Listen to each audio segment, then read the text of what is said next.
Hello everyone. Welcome to our channel. యాక్చువల్‌గా ఈరోజైతే చాలామంది ఇంటర్వ్యూ టిప్స్ అడుగుతున్నారు. అక్క మీరు ఇలా ఎలా ఇంటర్వ్యూస్ క్రాక్ చేస్తారు? ఎలా ఏంటి అనేసేసి. నేను ఫ్రెషర్‌గా ఉన్నప్పటి నుంచి కొన్ని టిప్స్ ఫాలో అవుతాను. అదే నేను మీతో గూడా డిస్కస్ చేశాను. ఈ టిప్స్ గూడా నేను ఫ్రెషర్‌గా ఉన్నప్పుడు మా సిస్టర్స్, కజిన్స్ సాఫ్ట్‌వేర్‌లో వర్క్ చేస్తుంటారు. వాళ్ళ దగ్గర తెలుసుకొని నేను ఈ టిప్స్ ఫాలో అయ్యాను. ఈ టిప్స్ నాకు చాలా యూజ్ అయ్యాయి. దాదాపుగా నేను ఇప్పుడు ఉన్న ఎక్స్‌పీరియన్స్ ప్రకారం ఫ్రెషర్ నుంచి గూడా ప్లేస్‌మెంట్స్ ఉన్నప్పటి నుంచి గూడా దాదాపుగా 20 ఇంటర్‌వ్యూస్ కూడా అటెండ్ అయ్యుంటా నేను. 20 ఇంటర్‌వ్యూస్‌లో నేను మాక్సిమం 17 ఇంటర్‌వ్యూస్ దాకా క్వాలిఫై అయ్యా. మిగతా 3 ఇంటర్‌వ్యూస్ ఎక్కడ పోతాయంటే ప్రాబ్లమ్ సాల్వింగ్‌లో పోతాయి. ఎందుకంటే అది స్టార్టప్ కంపెనీస్ కాబట్టి కొంచెం ఎక్కువ ప్రాబ్లమ్ సాల్వింగ్ అడుగుతది. సో, ఈ టిప్స్ ఈరోజు నేను మీకు షేర్ చేస్తాను. ఫస్ట్ థింగ్ వచ్చేసేసి tell me about your self. Right? First tell me about your self. ఎలా చెప్పాలంటే మీరు ఫ్రెషర్ అయితే మీరెలా స్టార్ట్ చేయాలంటే thank you for allowing me to introduce my self అనేది ఉంటది గదా! అది నార్మల్. మీరేదన్నా అడ్వాన్స్‌డ్‌గా గాని అడ్వాన్స్‌డ్ అవసరం లేదు. నార్మల్ ఇంగ్లీష్‌లోనే నేను చెప్తాను చూడండి. ఫర్ ఎగ్జాంపుల్‌గా నా పేరు అఖిల గదా! Thank you for allowing me to introduce myself. My name is Akhila. I'm from Hyderabad. Currently working in Cognizant as a dot net developer. ఇలా చెప్పాలి. నేనెంత స్మూత్‌గా చెప్తున్నానో అంత స్మూత్‌గా మీరు చెప్పాలి. మన బేస్ వచ్చేసి కాన్ఫిడెంట్‌గా ఉండాలి. బేస్ ఎప్పుడు ఎలా ఉండాలంటే కాన్ఫిడెంట్‌గా ఉండాలి చెప్పేటప్పుడు. ఐ కాంటాక్ట్ మెయింటైన్ చేయాలి. ఫేస్‌లో స్మైల్ ఉండాలి. ఈ ఈ టిప్స్ గాని మీరు పా బాగా పాటించండి.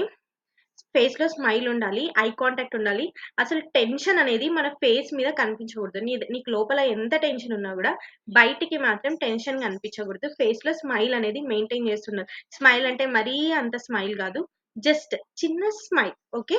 ఆ స్మైల్ ఇది మన టెక్స్చర్. ఓకేనా? నెక్స్ట్ వచ్చేసి నెక్స్ట్ వచ్చేసి ఏంటంటే ఐ కాంటాక్ట్ మెయింటైన్ చేసుంటారు గదా! నెక్స్ట్ వచ్చేసి మేనేజింగ్. ఎలా మేనేజ్ చేయాలంటే టాకింగ్. ఇప్పుడు ఇంటర్వ్యూయర్ వచ్చేసి ఏం మాట్లాడకుండా తనది తను చూసుకుంటూ ఉన్నారనుకో, లెట్స్ టాక్. కమ్యూనికేషన్ బిల్డ్ చేసుకోండి. ఎలా బిల్డ్ చేసుకోవాలి? Hi, hi. ఒకవేళ అతను పేరొచ్చేసి సంథింగ్ అదర్ నేమ్ అనుకోండి. Something Rajesh or like that. Suppose Vineela. Hi Vineela. May I know about the company rules and policies about the projects?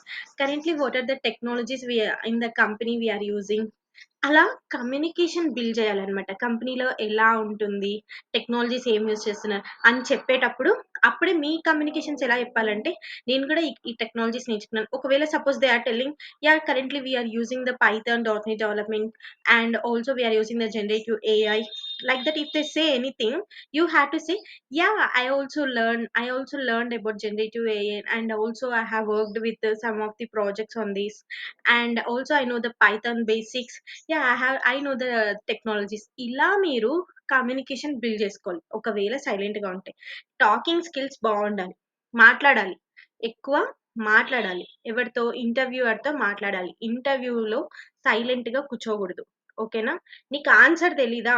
For example నన్ను suppose what is database management system అని అడిగారనుకో, మీరేం చెప్తారు నార్మల్‌గా? Database management is to retrieve the data, to store the data, we will we will extract the data ఇలా చెప్తారు గదా! It is like data to store. ఇలా చెప్పకూడదు. థియరటికల్‌గా చెప్పకూడదు. ఎలా చెప్పాలి తెలుసా? వాట్ ఈస్ డీబీఎంఎస్ అంటే let us consider one example. Let us consider ఒక చిన్న లైన్ చెప్పేసి database is a database management system. Let us consider an example అని చెప్పేసేసి దాని గురించి ఎక్స్‌ప్లెయిన్ చేయాలి. How the data will store, how we will retrieve, commands ఏం use చేస్తాం. ఇలా ఒక లైన్‌లో ఎగ్జాంపుల్ తీసుకొని ఎక్స్‌ప్లెయిన్ చేయాలన్నమాట. ఎక్స్‌ప్లెయిన్ చేయడం వల్ల ఏంటంటే ఇఫ్ ఇట్ ఈస్ రాంగ్, ఒకవేళ రాంగ్ అయినా కూడా ఆ ఇంటర్వ్యూయర్‌కి మంచి ఇంప్రెషన్ ఒస్తుంది. ఓకేనా? మంచి ఇంప్రెషన్ ఒస్తుంది. వాయిస్ అనేది మీది బేస్ బావుంటే ఇంటర్వ్యూ ఈజీగా క్రాక్ చేయొచ్చనమాట. ఎగ్జాంపుల్‌తో మీరు చెప్పాలి. ఏదైనా సరే అన్ని ఎగ్జాంపుల్స్ అవసరం లేదు. సపోజ్ ఇప్పుడు ఏదైనా ప్రాబ్లమ్ సాల్వింగ్ అంటే దానికి ఖచ్చితంగా ఎగ్జాంపుల్ ప్రొవైడ్ చేయాలి. లాజిక్ బిల్డ్ చేయమంటారు. దానికి కూడా ఎగ్జాంపుల్ ప్రొవైడ్ చేయాలి. సపోజ్ క్రియేట్ ద టేబుల్ అని అన్నారు. క్రియేట్ ద టేబుల్ అనంగానే మీరేం చేస్తారు? క్రియేట్ టేబుల్, టేబుల్ నేమ్ అనే సింటాక్స్ చెప్తారా? అలా చెప్పకూడదు. ఎలా చెప్తారు? Consider the student table. Suppose we have date of birth, ID and name. And then from this we will create the table. Suppose we have an ID, right? For the ID we have to create a primary key because it is an unique. ఇలా ఇలా మీరు ప్రతి ఒక్కటి లాజిక్‌ని మీ అంతట మీరే syntax చెప్పకుండా మీ అంత మీరే ఓరల్‌గా బిల్డ్ చేయాలన్నమాట. ఓరల్‌గా మాట్లాడాలి. అలా మాట్లాడినప్పుడే ఇంటర్వ్యూ‌కి అర్థమైతది. ఓకే. They will manage. వాళ్ళు చెయ్యగలరు అనేసి ఒక ఇంటర్వ్యూయర్‌కి అర్థమైతది. నా ఫస్ట్ ఇంటర్వ్యూ వచ్చేసి కాగ్నిజెంట్‌లోనే జరిగింది. అది గూడా ఓకే. నేను చాలా కంపెనీస్‌కి ఇంటర్వ్యూ ఇచ్చాను. Cognizant is my first company interviewing గూడా. సో, ఆ కంపెనీలో గూడా నాకేం రాదప్పుడు. నేనింతే ఎక్కువ మాట్లాడేదాన్ని. అప్పుడు నేను చేసిన ప్రాజెక్ట్ గూడా ఏంటంటే పాస్వర్డ్ జనరేటర్ అన్నమాట. పైథాన్‌లో అది గూడా నేను గీక్స్ ఉంటది గదా! అందులో జూసి చేశాను. ఓన్‌గానే జేశాను. కాకపోతే కొంచెం ఎగ్జాంపుల్స్ తీసుకొని అలా చేశాను. చేస్తే పాస్‌వర్డ్స్ ఫర్ జనరేటర్ అనంగానే వాళ్ళకేం అర్థమైపోతాయి అది ఓర్ నార్మల్‌గా అందరూ చేసే ప్రాజెక్టే గదా! అని అన్నదామ. ఇంటర్వ్యూయర్. నేనేం చెప్పానంటే, nowadays password generating is very much important. For Microsoft factor authentication we have to maintain ఒక security. To maintain security we need the password. If it is if it is old but the password is still exist because of there are many cyber crimes. ఇలా చెప్పాలి. ఇలా చెప్పాలి. నువ్వు ఎంత old అన్నా commerce project old అంటారు. Commerce ప్రాజెక్ట్‌లో మీరు ఏం న్యూ బిల్డ్ చేశారు? అది మీరు చెప్పాలన్నమాట. రీసేల్ ఆప్షన్ నేను బిల్డ్ చేశాను అని. ఇలాంటి మీరు స్కిల్స్ చెప్పాలి. నెక్స్ట్ వచ్చేసి ఇప్పుడు నేనేం చెప్పాను tell me about yourself అని చెప్పగానే నా ఎడ్యుకేషన్ వరకు చెప్పాను. కరెంట్ ఎడ్యుకేషన్ చెప్పాలి. I'm studying in Shri Vidyanikethan engineering college. I studied in Shri Vidyanikethan engineering college. మళ్ళీ చెప్తాను చూడండి. Thank you for allowing me to introduce myself. My name is Akila. I am from Hyderabad, currently working in Cognizant, and I studied MCA. I graduated MCA. I'm an MCA graduate. ఇలా చెప్పాలి. I'm an MCA graduate. ఓకేనా? English అంటే మీకేం Cambridge English అవసరం లేదు. లేకపోతే US English అవసరం లేదు. నార్మల్ తెలుగు ఇంగ్లీష్ వచ్చినా కూడా చాలు. దాన్ని ఎలా మేనేజ్ చేశారన్నదే కావాలన్నమాట. కేంబ్రిడ్జ్ ఇంగ్లీష్ ఇవన్నీ అవసరం లేదు. I graduated. I'm an MCA graduate. ఇలా చెప్పాలన్నమాట. ఓకే. ఫ్రమ్ విచ్ కాలేజ్ కూడా మెన్షన్ చేయాలి. I'm an MCA graduate. So on college. Suppose I'm in Shri Vidyanikethan engineering college Tirupati. ఓకేనా? ఇక్కడి వరకు వచ్చిన తర్వాత I take I take pride in my communication skills. నీ కమ్యూనికేషన్ స్కిల్స్ నువ్వు ఎలా ఎక్స్‌ప్లోర్ చేస్తావు? I take pride in my communication skills అంటే నేను నా కమ్యూనికేషన్ స్కిల్స్ మీద ప్రౌడ్‌గా ఫీల్ అవుతున్నాను అని ఒక చిన్న కొటేషన్ మీద తీసుకొని I take pride. It's a quote right? ఆ కోట్ తీసుకొని I have this much of extra curricular activities. I love to sing, read, write ఇలాంటివేం చెప్పాల్సిన అవసరం లేదు. I take pride in my communication skills and also I have a good knowledge in technical skills. What the technical skills? ఏ technical skills మీద నీకు knowledge ఉంది అని అని ఉంటుంది గదా! దీస్ టెక్నికల్ స్కిల్స్ ఏంటి? First, HTML. From the front-end technologies, I have a good knowledge in HTML, CSS, JavaScript, and also in React.js. And from back-end, I have a good knowledge in C# and also in the .NET. And I have some basic knowledge in the MongoDB and SQL.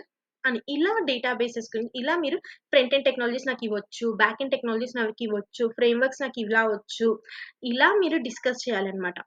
ఒకటేసారి నాకు ఇన్ని technical skills వచ్చు. HTML, CSS, JavaScript, React JS and C sharp and dot net ఇలా చెప్తే ఏ interviewer తీసుకోరనమాట.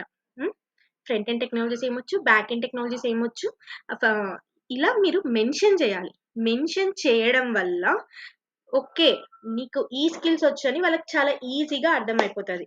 Next, next మీరేం చేయాలంటే నీ టెక్నికల్ స్కిల్స్, నీ ఎక్స్‌ట్రా కరిక్యులర్ యాక్టివిటీస్ అయిపోయాక మీరింకా ఏం చెప్పాలంటే మీ గురించి yes, I'm so active in social media like LinkedIn and also Medium. I love to create blogs. నేను బ్లాగ్స్ క్రియేట్ చేయడానికి చాలా ఇంట్రెస్టింగ్‌గా ఉంటాను. ఏం బ్లాగ్స్? Technical blogs. మీరు టెక్నికల్ స్టూడెంట్ కాబట్టి టెక్నికల్ బ్లాగ్స్. మీడియంలో బ్లాగ్స్ చేయొచ్చనమాట మనము. ఎవరైనా ఇంట్రెస్ట్ ఉంటే మీడియంలో బ్లాగ్స్ చేయండి చాలా బావుంటది. ఇంకా వచ్చేసి సోషల్ మీడియాలో నేను ఇలా యాక్టివ్‌గా ఉంటాను. లింక్డ్ఇన్‌లో నేను యాక్టివ్‌గా ఉంటాను. Ah, these are the in LinkedIn I already posted many projects which I have done. నేను ఏ ప్రాజెక్ట్స్ చేశానో అవన్నీ నేను లింక్డ్ఇన్‌లో పోస్ట్ చేశాను. I am very active in GitHub repository. గిట్‌హబ్‌లో నేను చాలా యాక్టివ్‌గా ఉంటాను అనేసి మీరు మెన్షన్ చేయాలి. నేను లింక్డ్ఇన్‌లో, గిట్‌హబ్‌లో, సోషల్ మీడియాలో చాలా యాక్టివ్‌గా ఉంటాను అనేసి అక్కడ మెన్షన్ చేయాలి. అప్పుడే వాళ్ళకి ఇంటర్వ్యూ‌కి ఏం థాట్ వస్తదో తెలుసా? They are in the active in the LinkedIn and GitHub. If he has a thought, he will check your LinkedIn and GitHub too. ఓకేనా? అలా చెప్పాలి. ఇవన్నీ జస్ట్ కొంచెం టైంలోనే అయిపోవాలన్నమాట. ఎందుకంటే దే విల్ అంతసేపు వినరు గదా! ఇవన్నీ కొంచెం కొంచెంగా తీసుకొని చెప్పాలి. లాస్ట్‌లో కాంక్లూడ్ చేస్తారే, అది ఎలా ఉండాలో తెలుసా? అది చెప్తే మిమ్మల్ని వెంటనే తీసుకోవాలి. మీ టెక్నికల్ స్కిల్స్ ఇవన్నీ గాదు. ఇలా చిటికెలో తీసేసుకోవాల. చూడండి ఎలా చెప్తారంటే లా లాస్ట్‌లో వచ్చేసి why not I start my journey by the success of joining our company. అంటే why not I start my journey. నా జర్నీని నేను మీ కంపెనీతో ఎందుకు స్టార్ట్ చేయకూడదు ఫస్ట్ టైమ్ అని చెప్పాలి. నా జర్నీ నేను మీతో స్టార్ట్ చేయాలనుకుంటున్నాను అనేసి లాస్ట్‌లో కాంక్లూడ్ చేయాలి. ఎలా ఒక కోట్ ఆ కోట్ చెప్తే వెంటనే వాళ్ళకి బ్రెయిన్‌లో వెలగాలన్నమాట. మిమ్మల్ని తీసుకోవాలన్న మంచి impression. First impression is the best impression అన్నమాట. Why not I start my journey by the success of joining your company అని అనకూడదు. Our company. ఎందుకంటే అవర్ కంపెనీ అక్కడే మనము కొలాబరేట్ చేసుకుంటున్నాం. అలానే మనం కమ్యూనికేషన్ బిల్డ్ చేస్తున్నాం. కోఆర్డినేషన్ బిల్డ్ చేస్తున్నాం. నేను మీ కంపెనీలో జాయిన్ అవ్వాలనుకుంటున్నాను. ఈగర్‌గా ఉన్నాను అనేసి ఒక కోడ్ బిల్డ్ చేయాలి. అలా బిల్డ్ చేయడం వల్ల ఆ ఆ పర్సన్‌కేంటంటే okay. They are very active. మీ టెక్నికల్ స్కిల్స్ చూడరండి ఎక్కువ ఎప్పుడు. మీరు ఎంత యాక్టివ్‌గా వర్క్ చేస్తారు? మీరు ఎంత యాక్టివ్‌గా మాట్లాడతారు? ఎంత యాక్టివ్‌గా కలుపుకొనెళ్తున్నారు? ఎంత యాక్టివ్‌గా కమ్యూనికేషన్ బిల్డ్ చేస్తున్నారు? Even the stranger person interviewer స్ట్రేంజరే గదా! ఒక స్ట్రేంజర్‌తో మీరు ఎలా కమ్యూనికేషన్ బిల్డ్ చేస్తున్నారు? ఈ ఈ స్కిల్స్ ఉంటే మిమ్మల్ని ఎందుకు తీసుకోరు చెప్పండి? ఎంతో నాలెడ్జబుల్‌గా తీసుకుంటారు. ఎంతో ఈజీగా తీసుకుంటారనమాట. ఇలా నేను ఆల్రెడీ చెప్పాను గదా! ఇన్ని కంపెనీస్‌లో నేను అటెండ్ అయ్యానని. ఆ ఇంటర్వ్యూస్ అన్నీ నేను ఫ్రెషర్‌గా ఉన్నప్పుడే ఇచ్చా. ఫ్రెషర్‌గా ఉన్నప్పుడే నేను ఆల్‌మోస్ట్ అన్ని కంపెనీస్‌లో ప్లేస్ అయ్యా. Even I don't have background in technical skills. నాకు అంత టెక్నికల్ స్కిల్స్ నాలెడ్జ్ లేదప్పుడు. ఎందుకంటే నేను బీకామ్ సైడ్ నుంచి వచ్చాను. కానీ నన్ను తీసుకోవడానికి మెయిన్ రీజన్ ఏంటంటే నేను మేనేజ్ చేయగలను. I have good talking skills and I can manage. నేను మాట్లాడే మాటల్లోనే they know how I am confident in that. నేను ఎంత కాన్ఫిడెన్స్‌గా ఉన్నాననేసి వాళ్ళకి అర్థమవుతుంది. ఓకే. ఒకవేళ ఇది మామూలుగా ఇంటర్వ్యూయర్‌లో ఎంఎన్‌సి కంపెనీస్‌లో జరిగేదనమాట.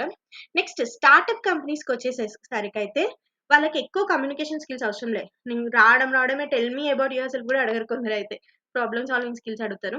కానీ కొన్ని స్టార్టప్ కంపెనీస్ కూడా కమ్యూనికేషన్ స్కిల్స్ చూస్తాయి. ఎందుకంటే client and end to end relationships వాళ్ళకి డైరెక్ట్‌గా ఉంటాయి గాబట్టి, మనకన్నా మార్కెటింగ్ టీమ్ అలా ఉంటుంది. సో, వాళ్ళకైతే ఎండ్ టు ఎండ్ ఉంటుంది గాబట్టి కమ్యూనికేషన్ స్కిల్స్ కూడా చాలా ఇంపార్టెంట్ అన్నమాట. స్టార్టప్ కంపెనీలో problem solving skills and communication skills, good confidence skills ఇవి ఇంపార్టెంట్. నెక్స్ట్ వచ్చేసేసి ఓపికుండాలి. పేషెన్స్ ఎంతుందని చూస్తారనమాట. ఎందుకంటే వాళ్ళ దగ్గర చాలా టార్చర్ ఉంటది గాబట్టి. ఇంకా నెక్స్ట్ వచ్చేసేసి టెలిఫోనిక్ ఇంటర్వ్యూస్ జరిగేటప్పుడు వెంటనే హెచ్ఆర్ కాల్ చేసిన పైన పడతదండి హెచ్ఆర్ అనేసి. మరీ అంత ఘోరంగా ఉండదు. పైన పడతది హెచ్ఆర్ అనేసి ట్రూ కాలర్ డౌన్‌లోడ్ చేసుకుంటే ఆర్ ఎయిదర్ ఎనీ యాప్స్. అప్పుడొచ్చేసి సపోజ్ ఒకవేళ తను హ హలో దిస్ ఈస్ అఖిల అనంటే, am I talking with Akhila అంటే, యాహ్! దిస్ ఈస్ అఖిల అనేసి చెప్పేసి how may I help you? ఇలా మాట్లాడాలి. How may I help you? అని మెల్లగా డిస్కషన్ జేయాలి. Yeah! I have a good knowledge in all these things. I did the same projects. These are the projects I did. So on projects. And currently I know these technologies which are in the React 19. Currently these articles are going on. ఇలా వాళ్ళు అడిగేది గూడా టెక్నికలే. ఈ టెలిఫోనిక్‌లో గూడా. ఇలాంటివి చెప్పాలన్నమాట. ఇలాంటివి చెప్పడం వల్ల ఏంటంటే టెలిఫోనిక్ రౌండ్‌లో గూడా కమ్యూనికేషన్ బిల్డ్ చేయాలి. బిల్డ్ చేస్తే ఆ ఇంప్రెషన్ మీకు ఈజీగా టెక్నికల్‌లో గూడా చూపిస్తుందనమాట. ఓకేనా? టెలిఫోనిక్ ఇంటర్వ్యూ గాని, tell me about normal interview గాని, ఆఫ్‌లైన్ ఇంటర్వ్యూస్ గాని ఇలా అటెండ్ అవ్వండి. ఇలా అటెండ్ అయితే you will crack the interview. నువ్వైతే హీల్ చేసేస్తావు ఇంటర్వ్యూని. ఇలానే చెప్తే మాత్రం you will heal. That's it. ఎవ్వరు నిన్ను ఆపాల్సిన పనే లేదు. కొంచెం నాలెడ్జ్ ఆన్ టెక్నికల్ స్కిల్స్, కొంచెం నాలెడ్జ్ ఆన్ కమ్యూనికేషన్ స్కిల్స్, ఎక్కువ మేనేజింగ్ స్కిల్స్ అండ్ ఎక్కువ confidence skills and smile, eye contact and whatever we want dressing skills, hair grooming ఇది ఔట్ సైడ్ స్ట్రక్చర్. నెక్స్ట్ వచ్చేసి talking skills and how you are managing first quote, last quote. Technical skills దగ్గర ఒక quote use చేయండి. Communication skills దగ్గర ఒక quote use చేయండి. Last conclude దగ్గర ఒక కోట్ యూజ్ చేయండి. నేను యూజ్ చేస్తున్నాను గదా! Why not I start my journey అలానే మీరు కూడా యూజ్ చేయండి. డిఫరెంట్ కోడ్స్ యూజ్ చేయడం వల్ల మీ మీ ఇంట్రడక్షన్ ఎలా ఉంటుందంటే పీక్స్ లెవెల్‌లో ఉంటది. అప్పుడు మీరు ఈజీగా క్రాక్ చేస్తారు. అంత కాన్ఫిడెన్స్ బిల్డ్ చేసుకోవాలి. Practice before going the interview. ఎవ్వరు ప్రాక్టీస్ లేకుండా పోరు. మిర్రర్ ముందర నిల్చొని 100 సార్లు ప్రాక్టీస్ చేయండి మీకొచ్చేంత వరకు. ఎవరైనా బట్టి అంటారా? అంటే అననీలెండి. వదిలేయండి. మీకు జాబొస్తే వాళ్ళేం చేస్తారు? Practice makes mans perfect. నాకు కోడింగ్ రాదు. Practice, BCom student. ప్రాక్టీస్, కాబట్టి ఈరోజు నేను ఈ కంపెనీకొచ్చాను. నేనే కాదు చాలా మంది నాకిప్పటికి కూడా రాదు కోడింగ్ సరిగ్గా. కానీ నా నా నేను మాట్లాడగలను కాబట్టి నా సీనియర్స్‌తో నాకిలా రావట్లేదు ఇలా అని చెప్పి నేను మేనేజ్ చేయగలుగుతున్నాను. మీరు గూడా అలానే మేనేజ్ చేయొచ్చనమాట. కంపెనీ‌లకి ఇంటర్‌వ్యూస్ అనేవి చాలా ఈజీగానే ఉంటాయి. మనం ఇలా మేనేజ్ చేసుకుంటే చాలు.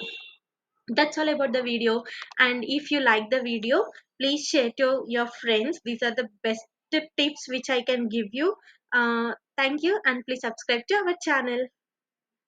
Bye.